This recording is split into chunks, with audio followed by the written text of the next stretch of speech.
ingin tanya, kalau di Islam itu Tuhannya Muhammad sama Allah ya? Hmm, anak buah Edis nih. Ustad, silakan Tad. Itu Aku mau pertanyaan nonton yang videonya Bang Edis sama Abang. begini, Mas. Di dalam Islam itu Tuhannya itu Allah, bukan Nabi Muhammad. Nabi Muhammad itu utusan manusia, bisa mati, gitu loh. Beda dengan Bible. Kalau Bible kita akui teman-teman Kristen mengatakan Allah itu Tuhan, Yesus Tuhan, Roh Kudus Tuhan, jumlahnya 3. Kalau di dalam kekristenan, tapi beda dengan Islam. Kalau di Kalau Islam Islam, Nabi Muhammad jumlahnya ini berapa Bang? utusan, gitu Bang. Kalau kalau di Islam Tuhan ada berapa Bang? Ada dua. Satu, satu Bang. Di mana Islam pernah menerangkan Tuhan ada 2 Bang?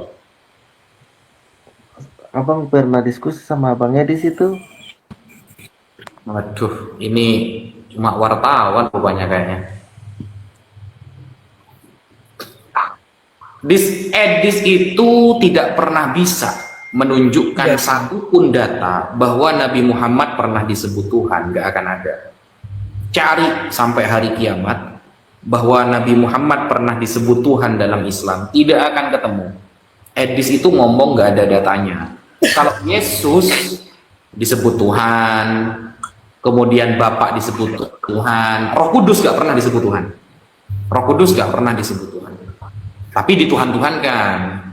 Itu namanya ajaran mengada-ngada, Bang.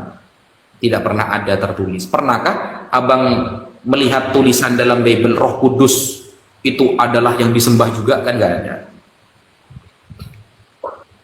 Ada Bang, tapi saya sudah lupa di ini di Dulu ayatnya nggak Bang. tahu, sekarang lupa, Bang. Ya, nggak ada, Bang. Cari sampai hari kiamat, Bang. Nggak akan pernah ada Roh Kudus itu disembah. Nggak ada. Nggak ada, Bang. Kalau ada, tampilkan datanya kepada kita, Bang. Satu aja. Tampilkan datanya.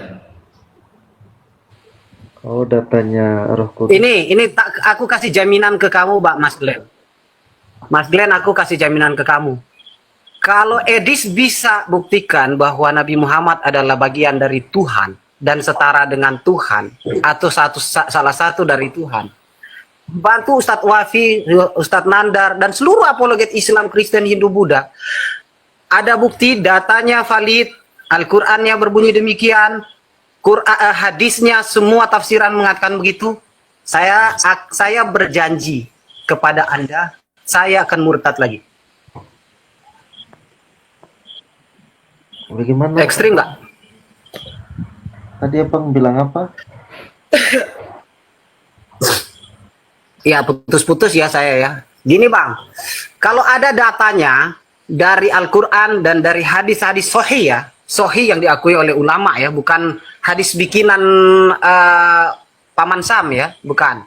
Hadis-hadis sahih yang diakui oleh 4 mazhab, bahwa di dalam Al-Quran dan di dalam hadis itu ternyata ada ayat dan ada hadis yang berkata bahwa Nabi Muhammad bagian dari Tuhan, bagian dari Allah, atau salah satu dari Tuhan, atau salah satu dari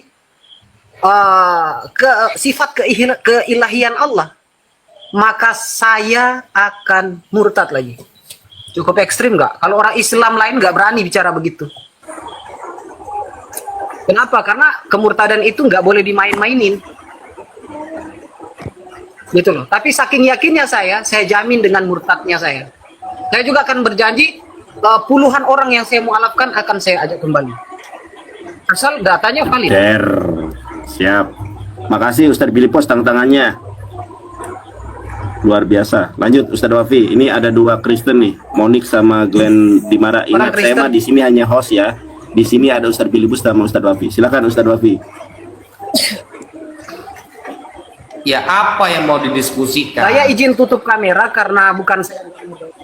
Ya nggak apa-apa, silakan Ustadz Billy. Saya izin tutup kamera karena jaringanku merah dari tadi.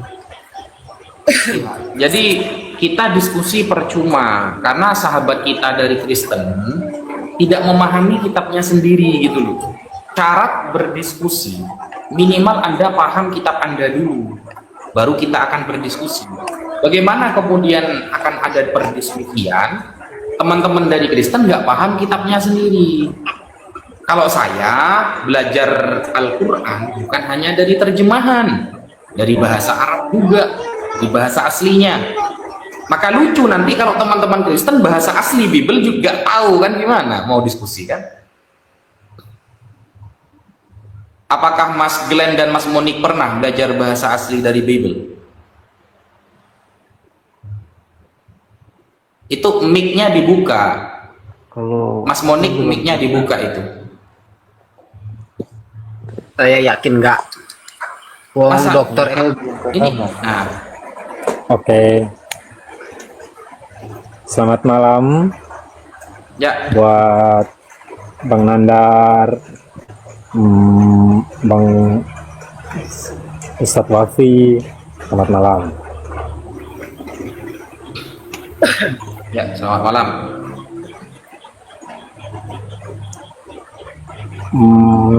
Dari tadi ini saya belum mengikut terlalu jauh ya, belum masuk terlalu jauh di live ini. Hanya tertarik aja. Gimana? Apa Anda mau berdiskusi dengan Islam? Untuk berdiskusi sih bukan berdiskusi. Hanya sekadar mau nanya. Jika Nabi Muhammad itu adalah utusan dari Allah, kenapa bisa dia berbuat banyak-banyak kalau menurut kita sih satu kesalahan gitu, banyak kesalahan gitu. Apa? Coba satu aja kesalahan Nabi Muhammad apa? Nabi Muhammad kan pernah menikahi anak di bawah umur. Nah itu kan kalau menurut logika manusia kan itu kan satu hal yang sebenarnya tidak boleh terjadi, apalagi dia seorang nabi. Oke, Bapak pernah tahu nggak aturan menikah di bawah umur di zaman Nabi Muhammad itu tidak diperbolehkan, dan batas umurnya sampai berapa? Ada nggak Bapak data? Kalau untuk data sih tak ada aku data. Hanya kalau menurut logika saya Logika. iya nggak masuk kalau seorang anak kecil dinikahi. Nah sekarang perbandingannya kayak gini. Seandainya kita semua ini yang ada di dalam room ini, termasuk Bang Nandar, termasuk Ustadz Wafi, kita ada di zaman itu.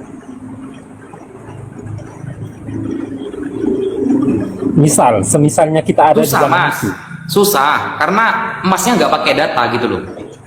Coba Mas ada data begini. Dulu di abad ke-7 ada aturan ya, atau peraturan yang memang secara adat tidak pantas menikahi anak umur 6 tahun misalnya. Oke, keren itu kalau ada datanya. Kenapa saya minta data? Karena sejarah, ingat Mas ya, yang Mas tanyakan itu tidak tertulis dalam Al-Quran. Biasanya teman-teman Kristen ketika ditanyakan sesuatu yang nggak tertulis dalam Bible, mereka mengatakan, oh itu kan nggak tertulis di Bible, kita tidak wajib beriman. Nah, yang Anda tanyakan itu yang pertama tidak tertulis dalam. Siapa noise ini? Nah, yang kedua Mas, ibu dari Tuhan Mas sendiri, Maria, dinikahi ketika umurnya masih 11 tahun oleh Yusuf yang umurnya 90 tahun. Itu jauh lebih parah, bayangkan. Sayyidah Maryam itu orang yang mulia, ibu Yesus. Orang yang mulia, bahkan Islam pun tidak boleh menghujat beliau karena beliau adalah orang yang suci. Beliau dinikahi oleh Yusuf bin Ali, ya, Yusuf anak bin Eli kalau di dalam Lukas itu, dinikah ketika Yusuf umur 90 tahun dan ibu Tuhan jenengan, ibu Tuhan Anda umurnya masih 11 tahun. Itu jauh lebih parah. Apakah dulu ada aturannya? Nggak ada. Satu. Dua, Rifqoh. Rifqoh itu istri dari Ishak. Diceritakan di dalam perjanjian lama bahwa Ishak bin Ibrahim menikah dengan istrinya Rifqoh ketika Rifqoh umur 3 tahun, atau Rebecca dalam bahasa Inggris, Rebecca, Ribkah 3 tahun, Ishak ketika itu umur sekitar 36 tahun, belum menginjak kepada 40 tahun. Apakah dulu ada aturan tidak etis lah? 2. 3. Raja Richard, Raja Kristen, Richard di Inggris, menikah anak di bawah umur 7 tahun. Dia seorang raja, istrinya banyak lagi. Raja, apakah raja Islam? Bukan, raja Kristen. Nah, ketika aturan itu tidak ada, gak pernah ada data aturan itu, jangan kemudian Anda menggunakan logika dalam sebuah sesuatu yang Anda nggak paham di dalamnya. Jangan Mas, jangankan di dulu ya, daerah dulu, sekarang saja, di daerah sekarang, Indonesia, kalau Anda datang di pedalaman, daerah Madura, daerah Kalimantan, anak yang baru berusia senja, anak yang baru dewasa, nikah dengan bapak-bapak om-om itu banyak. Bahkan di TikTok banyak anak Gen Z, ya, atau anak-anak yang baru umur 2000 ke atas menikah dengan om-om yang kaya-kaya. Biasanya om-om yang kaya-kaya itu dapatnya yang jauh muda di bawahnya. Apakah ada aturan di Indonesia itu dilarang? Kan enggak. Sehingga susah Mas, ketika kita mau menghukumi sebuah kejadian, tapi kita tidak ahli di dalamnya. Kita membuat aturan baru yang keluar dari logika kita, dan logika kita itu tidak pernah ada pembenarannya dalam sebuah aturan negara misalnya. Kan susah. Gimana kira-kira tanggapannya Mas Munik? Ya, masuk akal sih, tapi ada sedikit rasa kejanggalan di situ ketika anak di bawah umur dilatih untuk menikahi seorang yang dewasa. Kalau menurut saya itu ada. Atau gini aja gampangannya Mas, di Bible harus umur berapa menikah? Coba sebutkan satu ayat saja. Kalau di Bible tidak ada ini menentukan umur berapa. Aturan umur aja gak ada di Bible. Hanya kalau menurut saya itu, kalau berbicara tentang pernikahan tapi dengan anak yang di bawah umur itu harusnya dihilangkan tradisi seperti itu menurut saya, dan itu maksud saya. Nah, menurut saya ada datanya berarti ya? Iya, karena maksud saya pembicaraan saya di sini itu begini, mungkin tradisi yang seperti ini mungkin berangsur-angsur berkurang, berangsur-angsur hilang, bahkan punah, itu bakal lebih bagus kan gitu. Iya, menurut Anda. Tapi ternyata fakta yang terjadi Bang, Bible tidak pernah menyebutkan aturan menikah harus umur berapa. Sehingga menurut teman-teman Kristen biasanya, teman-teman Kristen kan selalu mengatakan begini, kalau nggak tertulis dalam Bible, maka kita tidak wajib beriman. Nah, berarti sesuatu yang tidak tertulis dalam Bible itu bisa jadi legal, bisa jadi ilegal. Aturan umur berapa itu nggak ada di dalam Bible. Beda dengan Al-Quran Bang. Al-Quran Bang, yang kemudian menjadi ilmu fikih, menjadi ilmu usul fikih, menjadi ilmu kaidah fikih, ada aturannya Bang. Dalam ilmu fikih, aturan anak minimal menikah itu harus sudah haid. Haid itu apa? Keluar darah merah yang menunjukkan sel telur di dalam rahim itu sudah bisa berbuah, sudah bisa menampung sperma. Itu minimal harus sudah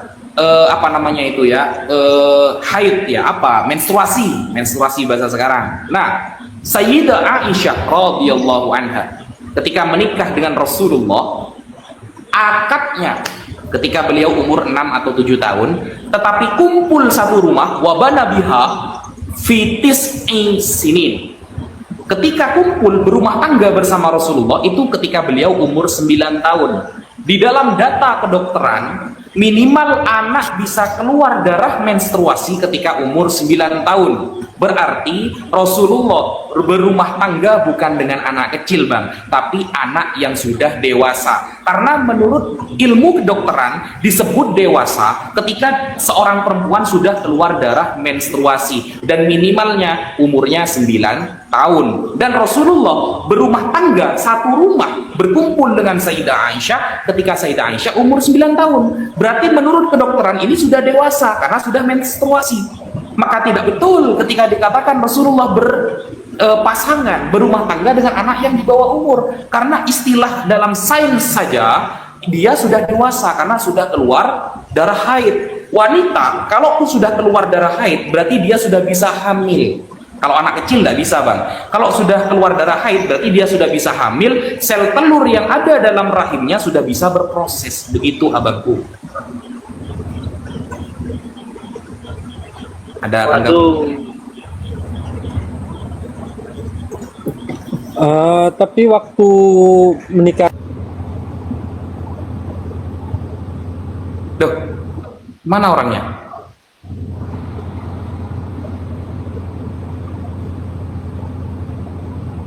Ini aja Ustaz. Kemana dia? Silakan, Ray. Bentar Nanya kayaknya. Ustadz, ada Silakan, Ray. Assalamualaikum Unirifa. Assalamualaikum, Munirifa. Warahmatullahi wabarakatuh. Ustaz Wafi. Assalamualaikum. Mayunatan Anda dan Mas Filipus. Silakan dilanjut Ustadz. Izin relay di YouTube ya Ustadz. Judulnya Ustaz Wafi menginjili. Silakan Uni dibantu. Bukan menginjili, Uni membiblosi. Moderator. Ya membiblosi ya. Aku moderator ya Ustadz. Silakan. Oke teman-teman non muslim, kesempatan kalian bertanya tentang Islam dengan para guru kami, diantaranya Ustadz Wafi. Mohon kalian bertanya saja kalau awam. Seandainya kalian memang memiliki ilmu tentang agama kalian boleh menjelaskan ke Ustadz Wafi, maka kalian boleh diskusi dengan Ustadz Wafi. Tapi kalau kalian tidak kredibel, tidak memiliki ilmu sama sekali, maka bertanya saja. Re 2608, silakan bertanya saja. Ya saya tadi mendengar itu Bang, dari Bang Wafi nih yang menceritakan tentang pernikahan Muhammad itu Bang. Ya saya lebih penasaran Bang, soalnya Abang kan tadi itu bilangnya bahwa di Inggris atau di mana itu yang menikahi anak usia berapa tahun. Nah raja yang menikahi anak usia berapa tahun. Kan gini Bang, konteksnya seorang raja dan nabi kan beda Bang, betul Ada nggak? aturannya? Ada nggak datanya? Kalau raja, Bukan ada raja, datanya boleh Bang, menikah gini anak Bang, di bawah bukan umur. ada datanya Kalau- Bang, maksudnya kalau nabi begini, nggak boleh. Abang Aturannya kan ada. meyakini bahwa nabi itu adalah utusan Allah, betul nggak? Tunggu dulu, sampai punya data nggak pembeda? Kalau nabi nggak boleh, kalau raja boleh. Ada nggak aturan seperti itu? Bukan maksudnya nabi boleh, raja nggak boleh, bukan itu Bang. Maksudnya begini Bang, apakah Abang tidak keliru juga? Masa sih seorang nabi yang Abang pun percayai bahwa dia adalah utusan Allah itu menikahi seorang anak yang berusia 9 tahun. Dan Abang jangan menyamakan dengan raja, beda. Statusnya Iya. beda Bang. Seorang nabi Anda utusan Allah dan membedakan itu, raja Anda pakai yang ada data seorang apa, Bang? raja itu beda statusnya Bang. Bang, Anda membedakan itu apa datanya? Loh, bukan apa datanya Bang. Yang membedakan itu, Abang sendiri meyakini bahwa Nabi Muhammad adalah seorang utusan Allah. Berarti kalau dia seorang utusan Allah yang terpilih, memberikan yang terbaik dong, bukan sebaliknya. Kalau raja kan itu beda, konteksnya beda Bang. Raja Gitu itu loh, Bang. harus ikut nabi nggak? Raja harus ikut Nabi. Dalam hal aturan agama, menikah, sholat, dan lain sebagainya, raja itu ikut nabi nggak? Apa dia punya aturan sendiri dari Tuhan? Nah kalau raja kan mana dia mau buat apa, kita kan nggak tahu arahnya kemana. Tapi Ya, enggak, Nabi yang maksudnya, sebaliknya Bang, gini loh Bang, dalam hal gini, agama. ya gini Ya, loh Bang. dalam hal agama, Ya, saya tertarik raja sih itu Bang, panutannya tapi siapa? gini loh, yang lebih pantas, yang lebih wajar tuh Seorang nabi memberikan contoh yang baik, Bang Pak. Rey, izin Bang Rey, Anda kalau bertanya kan dijawab, ya. Iya. Kalau Anda ingin menunjukkan ketidaksukaan Anda itu harus pakai data, jangan pendapat pribadi, karena pendapat Anda tidak terhitung sebagai sesuatu yang harus diterima di sini ya. Kalau mau Ya, pakai aspek siap-siap, moralitas, benar. bawakan aspek moralitas. Silakan bertanya, biarkan guru kami menjawab. Kalian mendengarkan dulu. Kalau mau membantah, pakai literatur. Kalau tidak, tidak perlu membantah dari ketidaktahuan Anda ya. Silakan.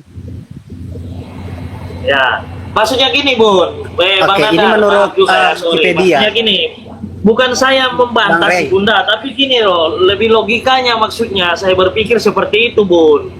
Oh, Karena berarti kan tadi saya biarkan sempat dulu dengar, Ustadz- saya ya, sempat biarkan dengar Ustadz tadi Wafi Bang menjawab. Bang Bang Wafi Rey. itu, ya siap. Bang Rey, biarkan Ustadz Wafi menjawab dulu dan mengkonfirmasi bagaimana logika Anda, karena logika kalian itu belum tentu benar.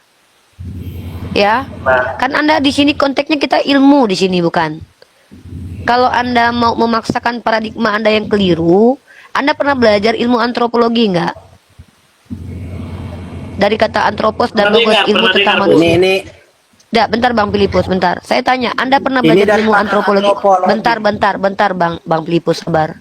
Saya tanya, Anda pernah belajar ilmu antropologi? Kalau Anda tidak pernah belajar ilmu antropologi, brother, jangan Anda mengkritisi sesuatu yang bukan keahlian Anda. Ya, biar Bukan Ustaz begini. Wafi menjelaskan. Bang Rey, Iya, Anda iya, dengarkan paham, dulu. paham. Nanti Ustadz Iya, Wafi siap. akan menjelaskan sedetail mungkin kepada Anda. Banyaklah mendengarkan dan bersabar, Bang. Ya, kami juga belajar di sini. Jadi jangan buang waktu kami di sini juga, oke? Lanjut ya. Silakan bertanya aja. Ustadz Wafi, silakan Gus. Ya, jadi begitu ya. Sejauh ini memang kita selalu berdiskusi dengan teman-teman Kristen itu nggak pakai data. Mereka mengkritik Rasulullah, mereka mengkritik seorang nabi. Tidak membawakan data, teman-teman. Itulah faktanya. Sampai detik ini mereka selalu mengatakan, menurut logika saya, menurut pemikiran saya ini nggak pantas. Ya, kalau menurut saya, Anda siapa? Pertanyaannya kan begitu. Apakah Anda itu lulusan doktor profesor tentang agama perbandingan atau tentang siapapun Anda? Kan tidak. Dan apakah Anda punya karya dalam meneliti sebuah tema kedokteran, pernikahan dan lain sebagainya? Kan enggak. Itu susahnya kita mau berdiskusi dengan orang yang nggak bawa data, lalu dia mengatakan menurut saya itu nggak pantas. Lu kamu siapa emangnya? Apakah pendapat Anda itu adalah otoritas kekristenan? Kan tidak. Apakah pendapat Anda itu berpengaruh dalam agama Anda? Kan tidak. Sehingga cara paling maksimal, cara paling objektif dalam berdiskusi, bawakan data. Misalnya pada abad ke-7, aturan kepemerintahan di saat itu tidak pantas, kurang adab, kurang akhlak ketika anak yang umur segini menikah dengan umur segini. Keren kalau ada seperti itu. Atau di dalam Bible tertulis syarat orang menikah umurnya segini. Keren kalau ada aturan umur. Nyatanya sampai detik ini, dari perjanjian lama sampai perjanjian baru atau bahkan perjanjian modern, tidak pernah ada aturan harus umur berapa dalam menikah. Di dalam Bible tidak ada itu. Sehingga dalam fakta sejarah, Yusuf menikah dengan Maria, ibunya Tuhan, ketika Maria umur 12 tahun dan Yusuf umur 90 tahun. Apakah data itu dari saya? Bukan. Dari sejarah kekristenan yang menceritakan. Oh, itu kan gak tertulis dalam Bible. Suruh siapa Bible gak nulis umur? Akhirnya umur berapapun bisa. Baru lahir pun bisa dinikahi berarti. Beda dengan Al-Quran. Kalau Al-Quran, fankihu ma tawbalakum minan nisa mathna wa thulatha wa ruba, maka muncullah dari Al-Quran namanya ilmu fikih. Di dalam fikih, orang menikah itu minimal dewasa, harus bisa dikumpul, ya, kumpul satu istri, satu rumah, wabana biha, kayak Rasulullah berumah tangga dengan Sayyidah Aisyah ketika beliau beranjak dewasa, ketika beliau berumur 9 tahun sudah menstruasi pertama. Keren kalau Al-Quran. Ada detail dewasa itu keluar menstruasi. Menurut kedokteran menstruasi itu minimal 9 tahun. Maka kalau sudah menstruasi berarti bisa hamil. Kalau sudah bisa hamil berarti sebutannya itu namanya wanita dewasa, bukan anak kecil lagi. Nah, di Bible kita baca Kejadian, Imamat, Bilangan, sampai Wahyu paling belakang, adakah aturan umur harus berapa? Enggak ada. Giliran mereka mengkritik Rasulullah, kenapa Rasulullah begini? Emangnya di kitab kamu umur berapa? Ya enggak, ini kan enggak pantas menurut logika saya. Kamu emangnya siapa? Kan begitu. Kadang kita berdiskusi itu ada satu yang kita lupakan, apa? Ngacak yang besar. Maka ketika berdiskusi, bawalah pendapat pakar agar kamu terbukti berdiskusi secara ilmiah, bukan menurut saya. Maka saya di sini berdiskusi membawakan pendapat para pakar agar diskusinya jalan, karena mereka lah yang berpikir tentang kepakaran apa yang mereka ahlinya, bukan menurut saya. Anda siapa? Kan begitu. Oke, Bang. Jadi maksud Abang berarti anak yang berusia 9 tahun Sudah menstruasi. bisa kita nikahi gitu loh. Bisa nggak, Bang? Bisa. Sampai sekarang ini loh. Iya. Di titik sekarang di Indonesia bisa ya? Bisa. Loh, kok aneh ya? Izin Maksudnya saya sedikit malah Ustaz, tahu. izin Tanya, Bang. Ustaz, saya Tanya, ini kan Bang. kre dulu. Re, sekali lagi saya sampaikan ya, kalau kamu keberatan itu bukan keberatan pribadi ya, Re. Jangan buang-buang waktu Iya. kami yang mau belajar di sini. Kan Ustadz Wafi sudah tegaskan berkali-kali, kamu bawa data bahwa secara akademik itu terlarang. Dan yang kamu harus ingat, yang kamu bahas ini Nabi Muhammad SAW loh. Ya, seorang manusia yang berakhlak mulia. Kalau kayak kamu, jangan nikah dengan anak umur segitu. Kamu anak umur 25 tahun aja, jangan-jangan bokongnya nanti kamu sodok. Takut kita ya. Karena akhlakmu belum tentu seperti Nabi kami. Kamu bicara tentang Nabi kami loh. Kami umat Islam kalau ada yang mengikuti Nabi kami, boleh loh nikah sama bayi. Seandainya saya nih ya, punya anak bayi nih, mau Gus Loh, kok Wafi sama boleh anak nikah saya. sama bayi sih? Loh, anak saya bayi misalkannya, makanya kalau kamu bicara tuh pakai critical thinking. Misal Gus Wafi, saya tahu akhlak beliau ini sempurna, misalnya baik, misalnya. Saya punya anak bayi aja, Gus rawat anak saya, jadikan istrinya jenengan. Saya mau pergi ke luar negeri cari kerja, misalnya. Loh, kenapa saya tahu Ustadz Wafi kok otaknya enggak? Saya cabul otakmu kok. Kalau kamu nggak mungkin Re menikah dengan anak umur 10 tahun, karena kamu sodok lubang pantatnya nanti. Karena otakmu kotor. Kalau Nabi kami ya akhlaknya mulia. Gitu. Siapa yang nikah dulu yang dipertimbangkan? Kalau Atau yang gini, nikah orang Bang kayak Rey. kamu. Atau gini, silakan, Uni, Ustaz. Bang Rey pernah belajar tema niddah dalam keyahudian. Apa itu, Bang? Gini, Bang. Saya terangkan ya. Ini Soalnya saya sih dari tadi pingin ngobrol sih, saya juga pingin memberikan masukan apa dan yang saya tahu gitu loh, Bang. Tapi kan kebanyakan abang-abang di sini yang lebih seolah-olah lebih tahu, lebih ingin untuk memperjelaskan keislaman abang. Jadi silakan, Bang, saya jadi pendengar aja nggak apa-apa. gini, Bang. Di dalam perjanjian lama, itu kan kitab Yahudi. Perjanjian lama kan kitab Yahudi itu. Nah, di dalam perjanjian lama, para rabi Yahudi dan para pakar-pakar di kalangan keyahudian itu mempelajari yang namanya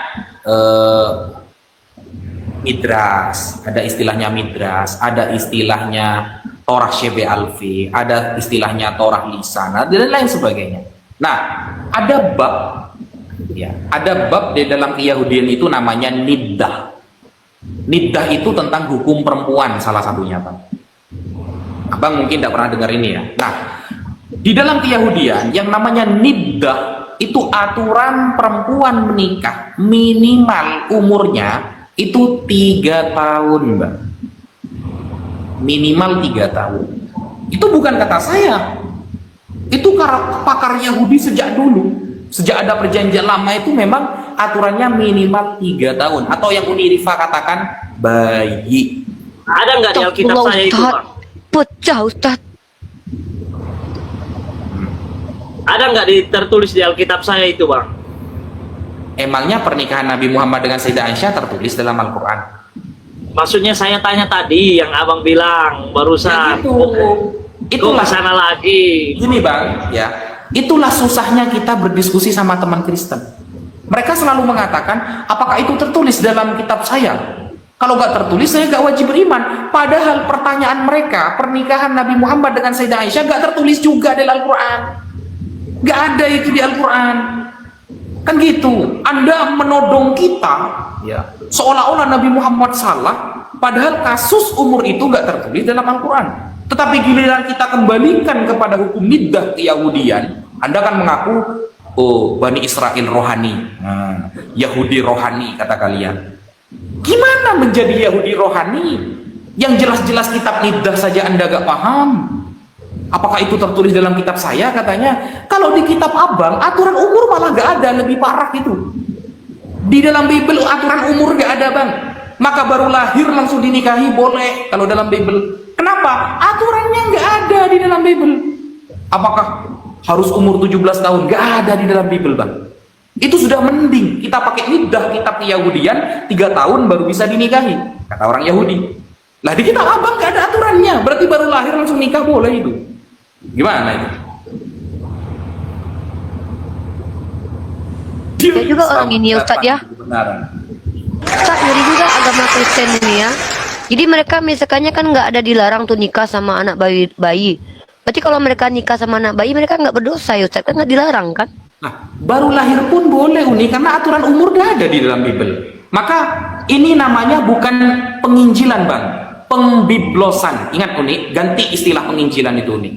Injil Ustadz. Berbeda, tetapi pembiblosan. Karena di dalam Siap, Bible, Ustaz.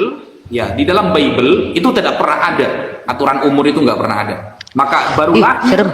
Betul kata Uni berarti meskipun dalam kandungan ya dalam kandungan belum lahir pun mau dinikahi langsung sah karena aturannya nggak ada dalam Bible.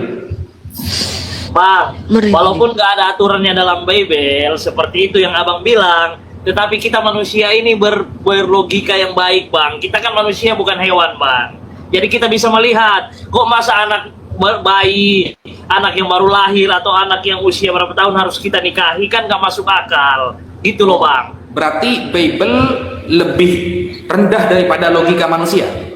Bukan Bible lebih rendah, justru Bible lebih tinggi memberikan kita logika yang baik untuk berpikir Bible aja kebenaran ada ngatur bang. aturan umur, masa logika Masa sih manusia menurut mau abang ngatur kita gimana? harus setelah di Bible tidak tertulis begitu dan kita harus bisa berarti seolah-olah bisa menikah bayi, bisa menikah anak, kan nggak logis bang, nggak bagus bagi kita Terus manusia. aturan dalam Bible menikah itu harus umur berapa? Ya minimal kita sudah dewasa bang. Mana dalilnya di dalam Bible? Bukan mana dalilnya bang, bukan mana dalilnya, minimal kita sudah dewasa bang. Tidak harus anak kecil harus. Tunggu tadi kita Ustadz bisa. Wafi itu tanya aturan dalam Bible mana berapa menikah, kamu bilang dewasa, berarti kamu bohong barusannya.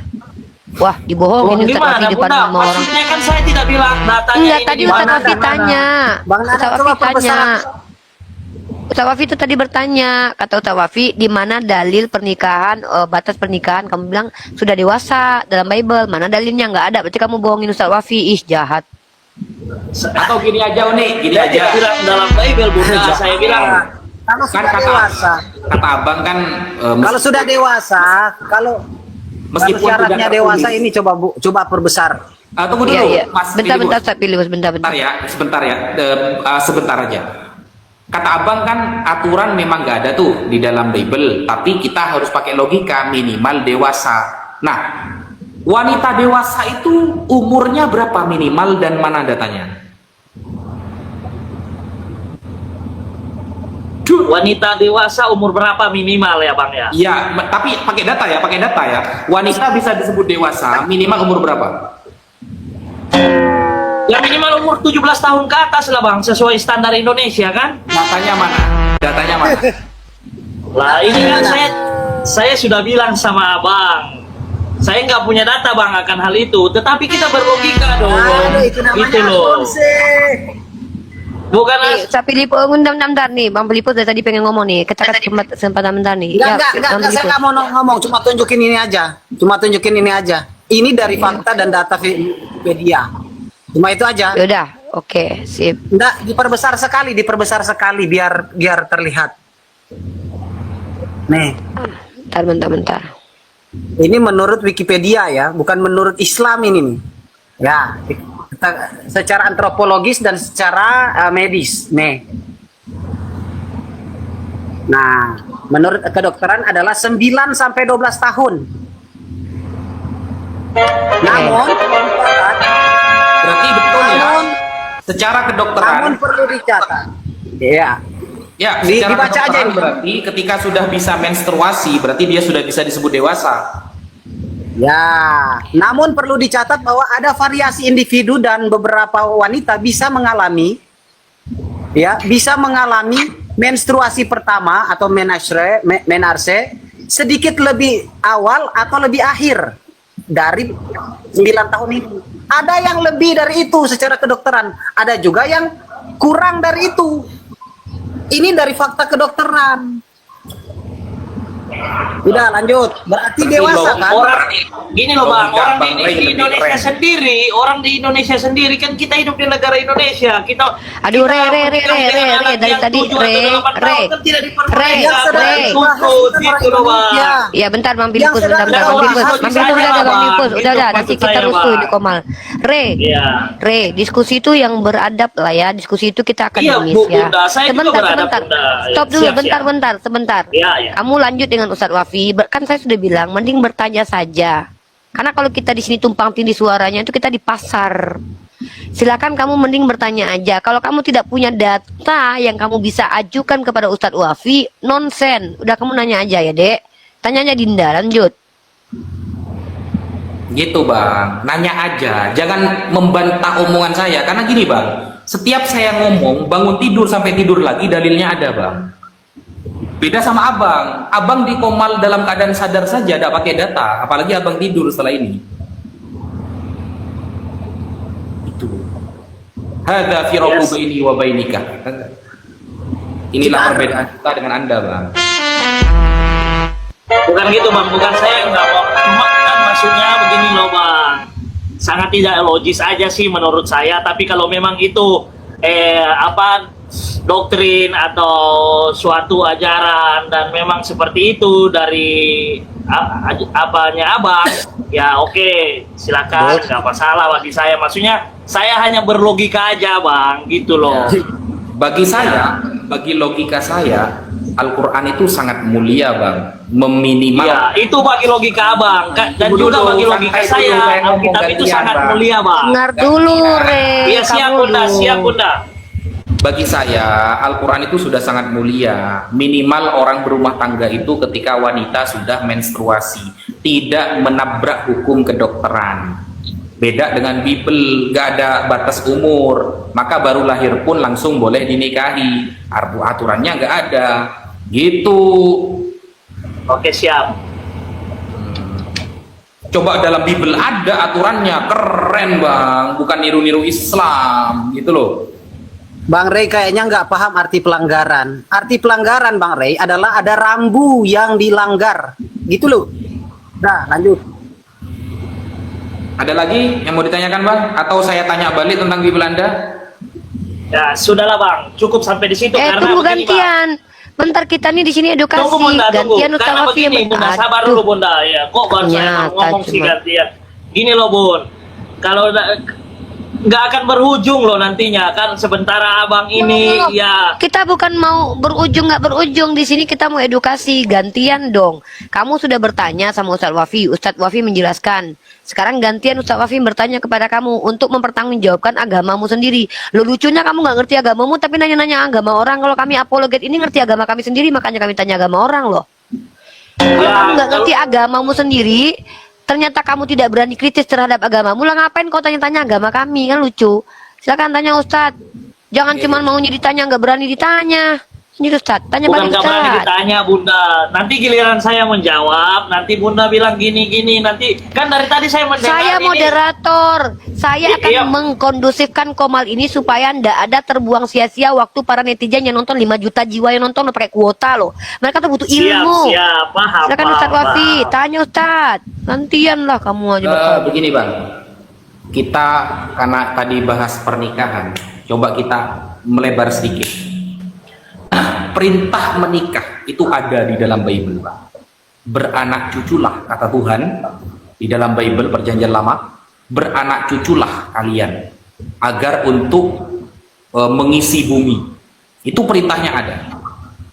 Pertanyaan saya, kenapa Paulus malah nggak menikah bang? Berarti dia menentang ajaran Tuhan. Ajarannya beranak cuculah, ya beranak cuculah aturannya. Berarti kan kalau pengen punya anak dan cucu harus menikah kan? Tetapi Ya. kenapa Paulus itu tidak menikah, dan apakah Paulus impoten, Bang? Jangan-jangan. Sehingga tidak ada Oke, satupun wanita, tidak ada satupun wanita yang suka sama Paulus. Karena gini, Bang, kalau Nabi Muhammad, banyak riwayat wanita suka sama Nabi Muhammad, tapi beliau memilih wanita yang salihah. Bahkan ketika Sayyidah Aisyah mengatakan kepada Rasulullah, "Ya Rasulullah, kaifa hubbuka li?" Bagaimana cintamu kepadaku? Maka Rasulullah mengatakan, "Kal uqdah allati hiya ala haliha." Seperti ikatan yang tak pernah lepas, wahai Aisyah. Wah, keren.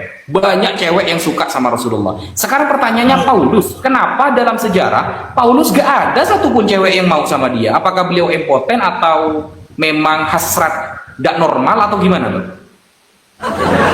Itu beranak cucu lah itu kayaknya di Kejadian 1 ayat 28 ya Bang ya. Di perjanjian lama banyak itu. Iya. Kan itu tidak diharuskan. Apakah itu ditulis di situ harus menikah, harus menikah? Ada nggak begitu tulisannya, Bang? Apakah itu Beranak diharuskan? cucu itu harus dengan menikah nggak? Iya, memang harus dengan menikah, tetapi akan hal itu kan tidak diharuskan. Apakah di situ ada unsur paksaan harus menikah, harus Oke, menikah, harus berarti menikah? Kan tidak. Perintah ini menurut Abang tidak harus. Lalu apa alasan dia tidak menikah? Ya, jangan tanya Kenapa ke- dalam fakta sejarah nggak ada cewek yang mau ngedekati Paulus? Kenapa tuh? Dalam sejarah mana itu, Bang? Dalam sejarah mana, Bang? Anda pernah nggak baca ada wanita yang jatuh cinta sama Paulus? Kan nggak pernah. Iya. Ya katanya kan, iya kan. Terus Nah, kenapa dia itu kok tidak disukai oleh wanita? Kenapa Paulus ini? ya, kan masing-masing orang punya pilihan, Bang. Sama seperti Abang. Ketika Abang masih muda dulu, ya begitu loh, Bang. Logikanya, Bang. Jangan kok ketika Paulus nggak menikah dan apa kok menjadi pertanyaan yang seolah-olah ya ini masuk di, kan itu tidak, itu kan masing-masing orang punya pilihan, Bangku. Dan beranak cucu lah itu kan tidak diharuskan untuk harus, apakah di situ firman itu berkata, "Oi, harus begini, harus begitu, harus beranak cucu." Kan tidak begitu, Bang. Lah, gini Bang, Paulus ini orang suci nggak menurut Abang? Paulus, ya menurut saya dia sama. Kan? Telek. Langsung ngelek, langsung kena azab sama Paulus. Aku carikan Ngelek. lagi ya. Aku carikan lagi ya di bawah ya. Yang Kristen yang naik ya, yang Muslim nggak perlu naik dulu ya. Ustadz kita sudah ada di atas. Beliau sebagai narasumber. Kita sama-sama belajar di sini. Yang non Muslim nyimak aja di bawah. Yang Muslim ya. Yang non Muslim aja naik ke atas. Biar Ustadz Wafi fokus membiblosi ya, membiblosi gitu. Ayo gantian, ada Unirifa, ada Mas. Enggak, aku moderator aja. Aku kalau ada Ustadz Wafi sama Bang Zuma aku moderator. Aduh, ada musik. Aduh, Bang, kalau lagi minum tua jangan naik ke atas, Bang, please. Ya, kita lagi kajian ya, kita lagi edukasi. Teman-teman yang lagi di warung tua jangan naik ke atas. Nanti kayak kemarin tuh, waktu kemarin Ustadz di Komal Tanandar, ada orang Kristen naik ke atas Komal, buka celana dia Ustadz, burungnya diliatin ke kita. Kristen itu. Iya, Kristen lagi mabuk minum tua dia. Ya Allah. Kalau itu tidak parah, Uni. Kalau saya itu 3 hari yang lalu ada wanita naik langsung dikeluarkan susunya. Oh my god, apa orang-orang itu kok otaknya porno semua tuh? Makanya ke-ban akun saya sekarang 7 hari. Awas rungkat. Dah, jangan dibahas. Tunggu, aku lagi naikin, aku lagi pilih-pilih. Yang di bawah bilang oten dong ya, oten gitu. Yang Islam nggak usah naik dulu lah. Siapa yang tidur nih ngorok? Siapa ngorok ini? Gary. Bang Yonat. Bang Yonat nggak usah dinaikin yang ngorok. Aku banyak kali loh, aku close dulu yang ini ya, banyak kali loh.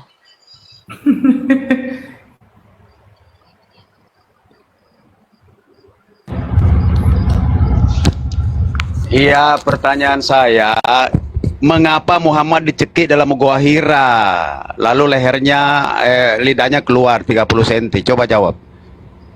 Ya, diam dulu ya, dijawab Ustadz Wafi ya. Diam dulu. Lanjut Ustadz.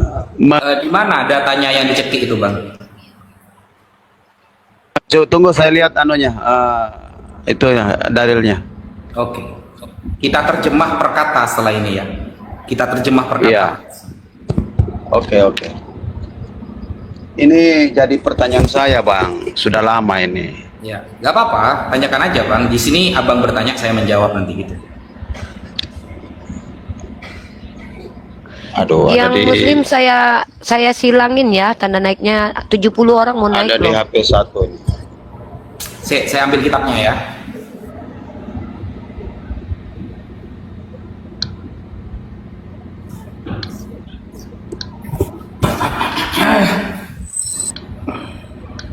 Nih, ini kitabnya. Yang ada Muhammad dicekik situ, Bang ya? Lengkap ini, Bang. Saya ada di HP yang 1. Ini aja, Bang. Saya mau ini tanya ini di surah berapa ini? Ini, Bang. Ini tunggu dulu. Pertanyaan itu bagus tadi, biar teman-teman Selesaikan dulu biar dapat dijelasin edukasi, Ustadz Wafi. gitu. Nih. Iya. Ya. Mengapa Muhammad dicekik sampai matanya melotot dan lidahnya keluar? Coba. Oke.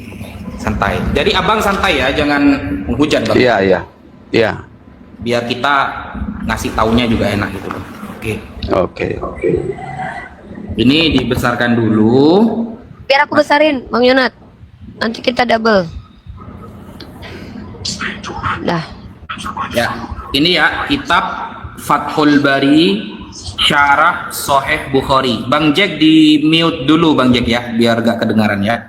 Nah, ini bab pertama ya, ini ya, Kitabu Bada'il Wahyi. Kitab menerangkan awal-awal Rasulullah dapat wahyu. Ini yang nomor 3. Oke. Ini narasi yang sering disalahpahami sama teman-teman Kristen, lalu mengatakan ini Rasulullah dicekik. Oke, ini ya. Haddatsana telah menceritakan kepada kami Yahya bin Bukair, qala haddatsana Al-Laits an Uqail an Ibnu Syihab an Urwah bin Zubair an Aisyah ummul mukminin. Dari riwayat ini dari istri Rasulullah langsung. An Aisyah ummul mukminin. Aisyah ibunya orang-orang beriman, annaha qalat, beliau mengatakan, awwalu ma budi'a bihi Rasulullah minal wahyi ar-ru'ya as-salihah fin naum. Rasulullah kalau mendapatkan wahyu biasanya akan bermimpi bagus, bermimpi baik. Nah, di dalam tidurnya. Maka fakana la yara ru'yan illa ja'at mithla falakis subhi. Maka Rasulullah kalau sudah bermimpi bagus, maka mimpi itu seperti cahaya di waktu subuh. Cahaya di waktu subuh, mithla falakis subhi. Nah, thumma hubbiba ilaihil khala. Rasulullah kalau sudah mimpi bagus, maka beliau akan suka menyendiri, al-khala, menyendiri. Wa kana yakhlu bi ghari Hira. Dan Rasulullah akan menyendiri nanti di gua Hira. Nah, ini nih. Ya. Fayatahannas fihi wa huwa ta'abbud. Maka beliau akan beribadah al-layali zawatil adad, beberapa malam di gua Hira. Rasulullah kalau sudah akan mendapatkan wahyu, beliau biasanya akan bermimpi bagus dulu, lalu beliau akan suka menyendiri di dalam goa beberapa malam. Qabla ayan zi'a ila ahlihi, sebelum beliau pulang ke menuju ahlihi, keluarganya. Wa yatazawwadu lidzalik, dan Rasulullah akan membawa bekal. Dalam perjalanan menyendiri di gua Hira, beliau akan membawa bekal. Tsumma yarji'u ila Khadijah, kemudian kembali kepada Sayyidah Khadijah, fayatazawwadu limithliha, terus seperti itu. Bekalnya habis, pulang ke sudah turun kali Pak Wifi. Tunggu dulu. Ini kok malah bicara ini? Tunggu dulu. Ini orangnya tadi tanya itu kan sudah Iya, iya nggak apa-apa. Ini saya naik. Iya, saya masih ada, Bang. Iya. Enggak kalau. Nah, jadi Rasulullah beberapa malam di Gua Hira, beliau itu membawa yatazawwad, bekal. Ketika bekal habis, datang lagi ke Sayyidah Khadijah. Yang saya tanya bukan itu, Bang. Tunggu dulu, ini hadis yang Anda tanyakan. Yang saya tanya bukan itu. Lengkap, ya. Salah sasaran jawabannya, Bang. Dengar, ya Anda turun saja, tidak apa-apa. Nggak mau dengar, tidak apa-apa. Kita akan menjelaskan secara lengkap, gitu ya. Nah, gini, hatta ja'ahu al-haqqu wa huwa fi ghari Hira. Kalau Anda tidak mau mendengarkan, tidak apa-apa, Anda turun saja. Saya akan menjelaskan ini, karena pertanyaan ini sering ditanyakan. Enggak, Sirah Nabawi Bang, Sirah Nabawi Ibnu Hasim jilid 1 halaman 178 sampai 179. Dulu, Ayo Bang. buka. Iya. Di situ yang benar, bukan yang itu maksud saya. Yang saya tanya, Ayo, buka, Sirah buka, Nabawi Ibnu Hasim jilid 1 halaman 178 sampai 179. Oke, Di bagus. situ Muhammad dicekik Buka. sampai lehernya lidahnya keluar 30 cm dan matanya melotot. Oke. Siapa yang cekik dia, Bang? Oke. Ya. Bang Jack aja buka. Oke. Anda bisa open cam sekarang? Monggo Enggak, open cam. enggak usah, baca aja dulu, Bang. Baca aja Enggak biar bisa, biar karena Anda menghentikan pembicaraan saya. Jadi Anda sudah mulai harus berani. bukan itu, bukan jawaban itu, bukan jawaban yang saya ini, minta. Bang, Sirah Nabawi itu ini rujukannya, Bang. Gimana sih? Iya. Ibnu Sirah Hasim jilid Nabawi itu 1. rujukannya pakai hadis ini. Iya. Coba. Abang buka cam Ibnu dulu, Hasim Pak. jilid Abang 1 buka cam halaman dulu. 178 sampai 179. Ya, Dikatakan open cam di situ bahwa Muhammad dicekik sampai matanya melotot dan lidahnya keluar 30 cm. Iya. Gimana Abang itu, Bang? Open cam dulu, open cam dulu. Mau Coba. ulang Bang Jack. Berapa? Iya, coba Abang open cam dulu, tunjukkan datanya kepada saya. Coba. Sirah Nabawiyah Unik. Ibnu Hasim jilid 1 halaman 178 sampai 179. Jack, kau yang mendalilkan, kau yang buktikan. Ustadz Wafi itu menunjukkan kitab sumber primernya, ya. Yang kau bilang itu rujukannya ke situ. Saya mau Iya, mau dibukakan Suruh open Ya cam udah aja, kau yang suruh buka. open cam. Kau yang buka. Sirah Kau yang Nabawi mem- Ibnu Iya, kau Hasim. buka. Kalau cuma baca-baca gitu aku juga bisa. Kau buka kan datanya. Kalau nggak bisa kau penipu. Orang Kristen ini memang banyak penipu. halaman Turun satu. kau. Memang kau nggak ada gunanya karena kau penipu. Di Kristen itu boleh berdusta dan Saya segala. dari sama Sudah. mereka ini, Kalian Bang. Kristen itu tolong kalau bicara tuh jangan menipu. Kami nggak percaya. Kalian penipu soalnya. Udah banyak kami bungkam ke penipuan kalian. Lanjut Ustaz. Ya, jadi Jangan inilah turunkan ya. dong. Kok Ketika mata kita turunkan? diskusi sama Ini orang Kristen kok nggak ada adabnya, guru saya lagi ngomong kok kamu ngomong. Saya maklum kalian nggak diajarkan adab, tapi kalian di komal kami loh. Bawa Iya, Roh Kudus makanya, kalian Bu. kalau kalian nggak mampu. Kalau Kenapa Roh Kudus kalian tidak turunkan? mampu, Oh, saya gimana? sudah aku turun kuludai Roh Kudus kau pneuma hagiosmu turun. Sabar nih, Kok sabar nggak dulu. bisa pneuma hagiosnya diatur ini orang-orang ini kok nggak ada akhlak. Wajib on cam aja nih. Ya, jadi memang Lanjut, inilah Ustaz. ya. Kita kalau berdiskusi dengan Kristen, jadi gini teman-teman ya. Kristen yang baik itu adalah oknum, teman-teman. Itu perlu digarisbawahi ya. Kristen yang baik itu adalah oknum, tapi mereka yang jahat adalah mayoritas. Kita bisa membuktikan itu di komal-komal.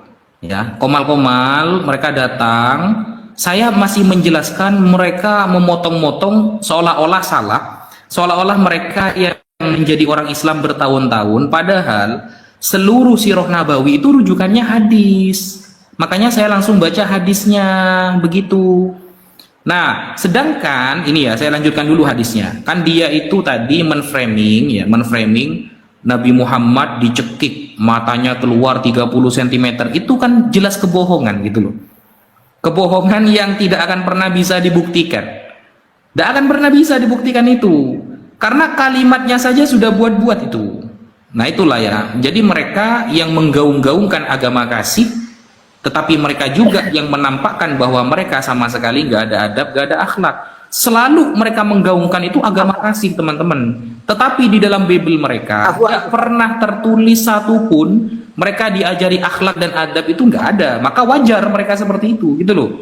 Gitu ya. Saya teruskan dulu. Mas. Ahwan Ustaz, saya ketawa dari tadi. Lanjut. Ahwan Ustaz, Lanjut Gus saya Wafi. ketawa dari tadi. Saya ketawa dari tadi sejak pertanyaannya yang pertama itu dicekik.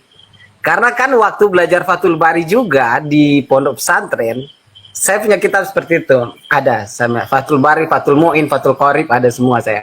Waktu belajar Fathul Bari juga, waktu saya mondok juga pas masuk ke daurah fikih ya, masuk fikih. Pertanyaan saya seperti dia gitu loh.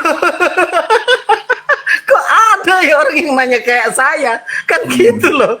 Kok aku seperti melihat diri saya lahir lagi gitu loh.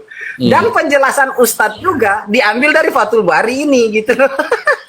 Sama. Iya, ini Dan lucunya, Cara bantahnya dengan cara bantah saya sama gitu. Iya. Lanjut.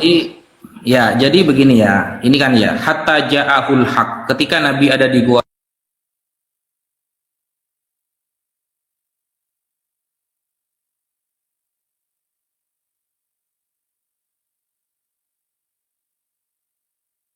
Nabi Muhammad menjawab, ma ana biqari, aku nggak bisa membaca. Qala fa akhadhani faghattani. Nah ini ya, ini kalimatnya ya. Yang kata mereka mencekik itu ini, fagotto. Gotto ini berarti mencekik. Ada terjemahan Sirah Nabawiyah yang mengartikan kata gotto itu artinya mencekik. Ya.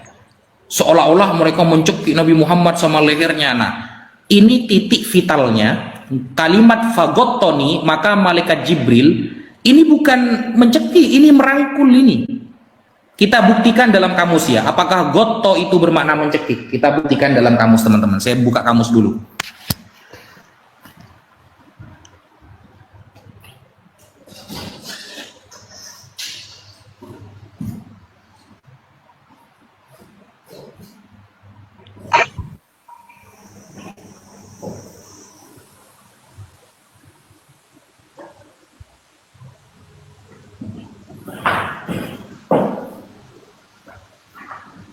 Usahakan Kristen yang naik on cam ya, biar meminimalisir penghujatan. Saya Muslim, Ustaz. Oke. Yang Muslim naik turun dulu. Oke, ini ya. Kita lihat di kamus bahasa Arab, apalah gotto itu bermakna mencekik. Kita pakai kamus ini dulu. Saya banyak kamus ya. Kamus atau fik ya. Gotto ya. Kita lihat gotto, apakah maknanya mencekik, saudara? Biar kita ilmiah gitu loh, bukan hanya bisa nanya tapi nggak bisa nunjukin apa yang ditanya gitu.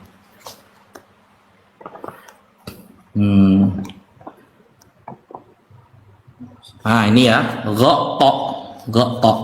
Apakah mencekik? Kita ambil ini, gotto yagitu gottun ya. Ngerangkul, ini ya, mencekap, menutupi, merangkul, ini gotto ya.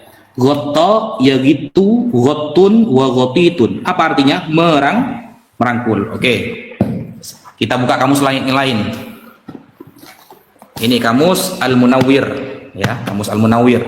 Kita buka bab ghain. Apakah ghain itu mencekik gotto maknanya? Kalau mencekik itu nanti kita kasih tahu bahasa Arabnya, ikhtanako. Kalau ikhtanako mencekik artinya. Jadi beda ya. Ini ya, gotto. Nih, gotto. Kita cari gotto. Begitulah kalau kita apa namanya ya, ngobrol sama orang-orang seperti itu.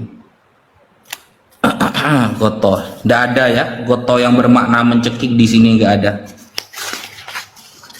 Di sini nggak ada. Di sini juga nggak ada. Nggak ada teman-teman. Ini gotto, kita cari gotto dari mana ini, berarti gotto ini ya. Nah ini gotto.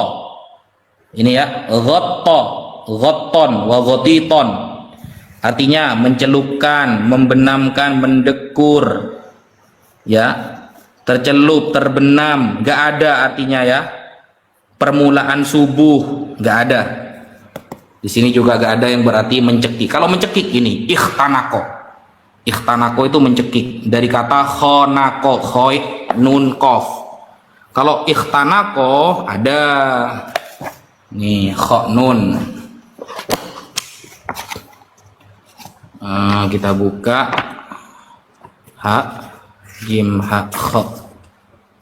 Ustaz Wafi. Tunggu dulu ya.